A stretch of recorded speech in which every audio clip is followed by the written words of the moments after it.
Ik ben Jan van Delft, ik ben verzamelaar van filmapparatuur en ben al sinds vanaf mijn zevende gekend met film.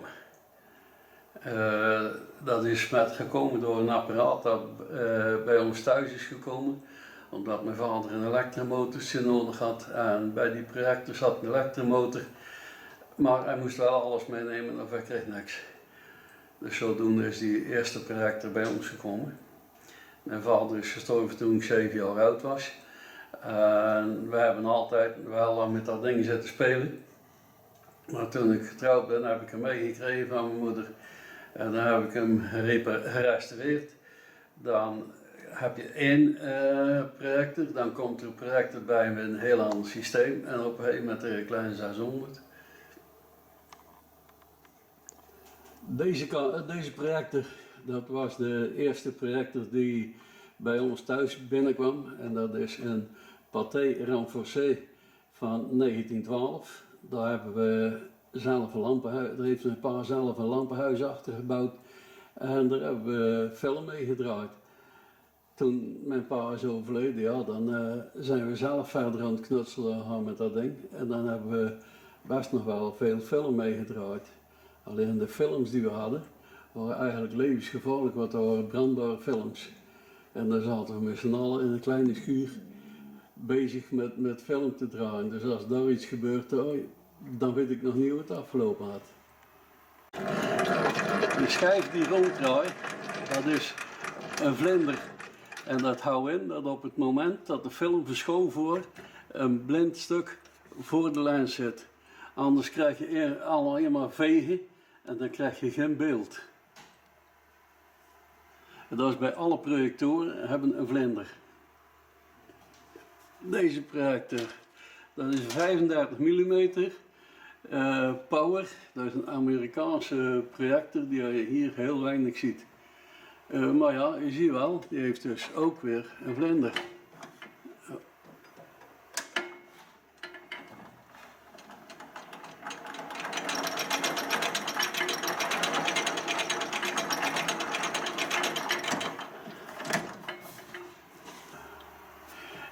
Dit is de brandklep. Die zorgt ervoor dat wanneer de projector te langzaam draait, dat die dicht gaat. En zodoende het licht, plus ook de warmte, bij die brandbare film vandaan houdt. Als je nou snel genoeg draait, gaat die vanzelf open.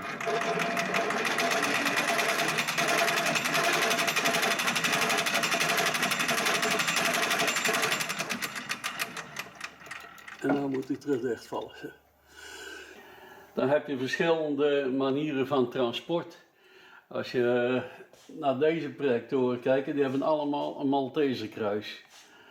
En deze projector, die slaat zijn film vooruit. Dus in plaats van dat hij met een kruis gaat, is het gewoon dat hier de film strak getrokken wordt. En hier met deze ronding trekt hij de film iedere keer een beeld verder.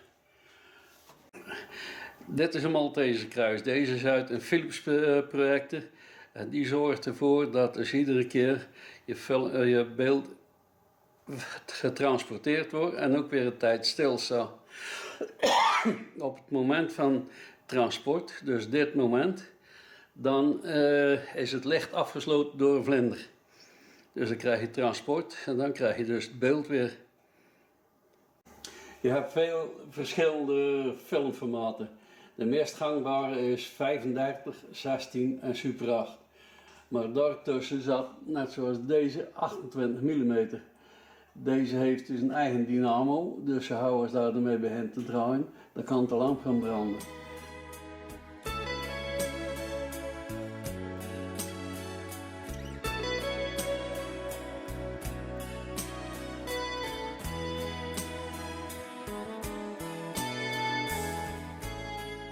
Deze projector is een Dux-Kino, dat was kinderspeelgoed. Aan de onderkant ging een plat batterij in, je kon hem opwinden en dan ging hij draaien. En wat gebeurde er dan? Daar werd deze film, die werd er doorgedraaid. En er staan nou de beeldjes op zijn kop, maar zo En dan gaat iedere keer het lampje boven en beneden aan. En doordat hij dus langzamer doorloopt, krijg je een semi-fel bewegend beeld. Dit is van het merk Nick en die werkt met papieren rolletjes. Kijken hoe ik die uit kan krijgen. Dus dat is gewoon een papieren rolletje wat de film is. Dan geeft hij iedere keer een afwisselend beeld. Ja, ja. En daardoor krijg je een imitatiefilmbeweging, zeg maar. Zoals je ziet staan de beeldjes op zijn kop, maar die worden door de lens omgekeerd en rechtop gezet. Dat is overigens bij fotografie ook zo. Zo gaat hij dus door het toestel. Ja, en dan krijg je dat dus om en om het licht laat branden. En dan krijg je dus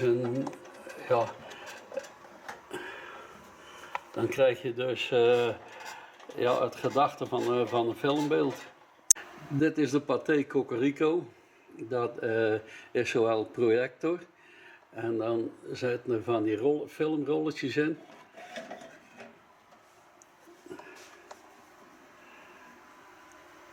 En die projecteer je dan zo.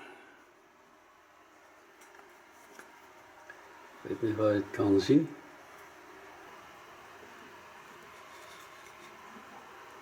En daar staat een stuk tekst onder en dan kan je lezen wat de bedoeling is.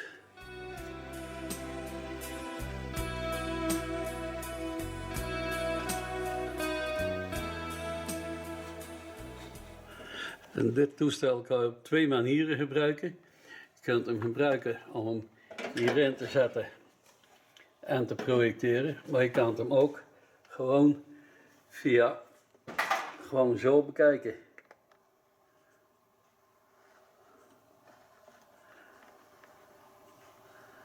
Dit zijn een heel deel camera's. Die bovenste rij is helemaal Kodak. Ze begonnen op 16 mm. Maar dat was voor de gewone man toch te duur. Dus daar zijn ze langzaam maar zeker opgeschoven. En dan heb je hier de overbekende broodjes. Dat roggebroodje noemden ze dat. En dat is dubbel 8. Dat is door de amateurs heel veel gebruikt. Dit waren de zo bekende roggebroodjes van Kodak. Daar hangt dan dubbel 8 film in. Die werd dan opgenomen. Wanneer de rol er helemaal door was, werd die omgedraaid. Dus van boven werd van onder gezet en andersom. En dan werd die weer opgenomen. Maar iedere keer werd maar de helft van de breedte opgenomen. Nadien dat die bij het laboratorium ontwikkeld is, wordt die in de lengterichting door midden gesneden en de stukken aan elkaar geplakt. In de plaats van 7,5 meter film krijg je dan 15 meter film op een rolletje. Dat is de Bolex-serie. Van deze serie zijn er 39 verschillende. Maar ja, dan praat je over een ander schroefje, een ander kapje, een ander plaatje. Maar dit zijn wel de meest gangbare. Dit zijn Bolex-camera's en die hebben 3 lenzen. En hoe is dat gekomen? Op een gegeven moment, dat was de C8, dus deze camera. Die had maar 1 lens. En om iedere keer die lens eraf te moeten schroeven om een andere lens erop te zetten, was er een firma Sonneveld. En die maakte zelf dus die turret erop voor 3 lenzen. En dat had Bolex nog niet. Dus toen zei Bolex, ho, wacht even. Als hun dat kunnen, kunnen wij dat ook. Dus die zijn toen begonnen met de D8L. En D8, dat is dubbel 8. De L, dat is het type van de camera en de L is lichtmeter. Die hebben nou ook 3 lenzen. Doen alle apparaten het nog? De meeste wel, maar niet allemaal. Dat kan ook niet. De apparaten slijten, plus dat er ook onderdelen zijn die kapot gaan. En als die kapot zijn, ja, zie je ze maar te vinden, dat lukt niet. Of je zou ze zelf moeten maken? Of je zou ze zelf moeten maken, dat doe ik ook wel eens. Deze serie, dat zijn de grote Bolexen. Dat is een 16 mm en 8 mm. Dit is een 8 mm, dit is een 16, dit is ook een 8 en deze is een 8 met reflexzoeker. Dus de reflexzoeker, dat houdt in dat je dus wat je opneemt door je zoeker ziet.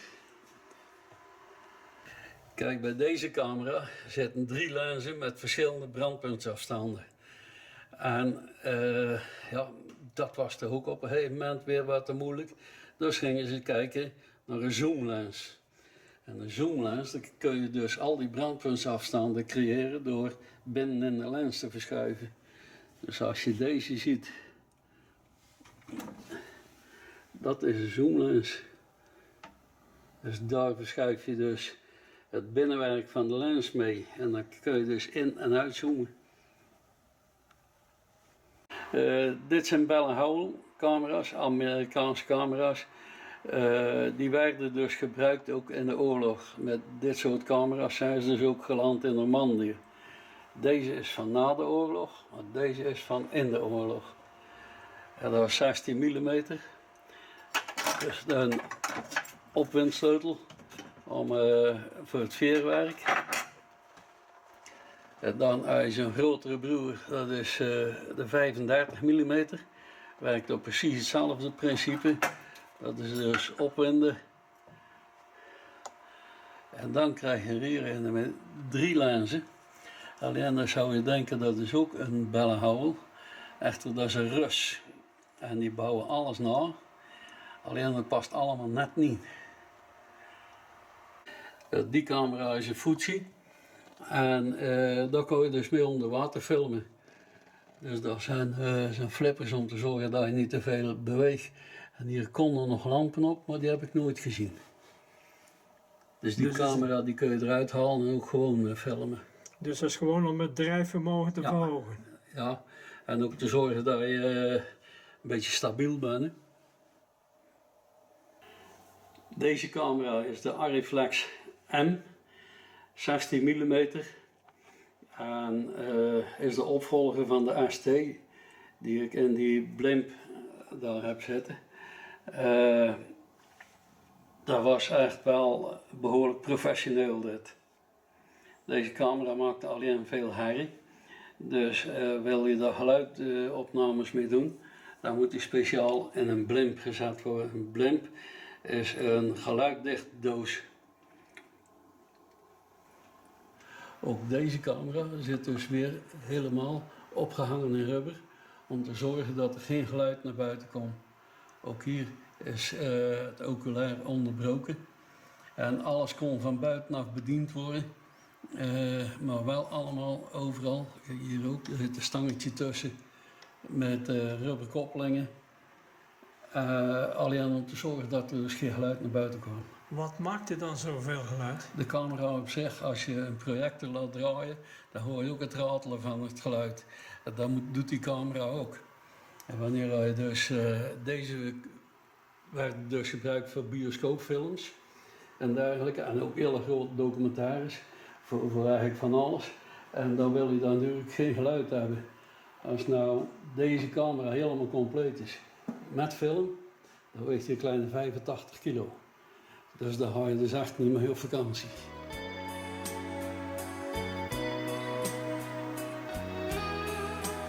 De Oscar, Jan. De Oscar.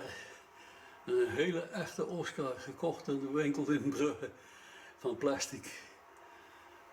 Al hoort wel hier. Ja, ik vond hem erbij horen. Het heeft te maken met film, hè. Dit is Gourmand projector van 1917. Hier horen eigenlijk nog trommels op, maar die heb ik nog niet. Dit achterste gedeelte, dat is het lampenhuis. Dus die zorgt ervoor dat het licht door de projector naar het doek gaat. En dan deze heeft 2 lenzen. En waarom? Als het naar pauze is, kon je deze lens omkeren, het lampenhuis verschuiven en konden de dia's geprojecteerd worden. Hoe oud is die? Deze is van 1917. Dit is een Micro Netta 35 mm Italiaanse projector en heeft in 1953 in de expo in Brussel in het Italiaanse paviljoen gestaan. Van daaruit is hij naar Kildrecht gegaan, naar het bioscoop De Metro. En die bioscoop is uitgebrand. Dus die projectoren zijn daaruit gehaald, hebben in een kippenhok gestaan. Nou, en dan kwamen ze er niet zo heel fraai uit. Dus we hebben samen met een maat van me, hebben die 2 projectoren kunnen overnemen. En die hebben we dus helemaal in orde gemaakt. Deze is van Mondemeyer geweest, dat was met een kameraad. En die is overleden, dus is die projector naar mij gekomen en ik heb mijn projector weggedaan. Wat we hier zien, dat zijn mutoscopen. En wat is een mutoscoop? Dat is een rol met allemaal foto's. Als je die nou op de juiste manier laat draaien, met de aanzet, dan moet die al even op gang komen.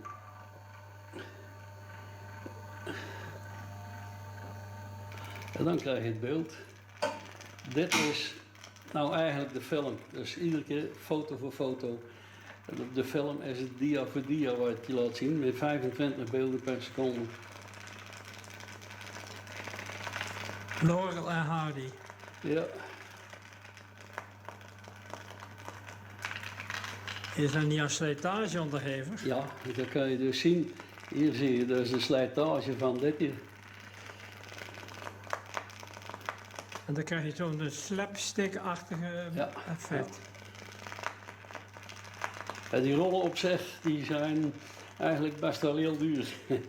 Je kan ze in Amerika, dan worden ze nog gemaakt. Maar dan praat je over meer dan $900. Maar je zou er ook gewoon een ringetje in kunnen steken, een revetje of zo. Nou, en dan stop je hem erin. En dan begint hij te draaien.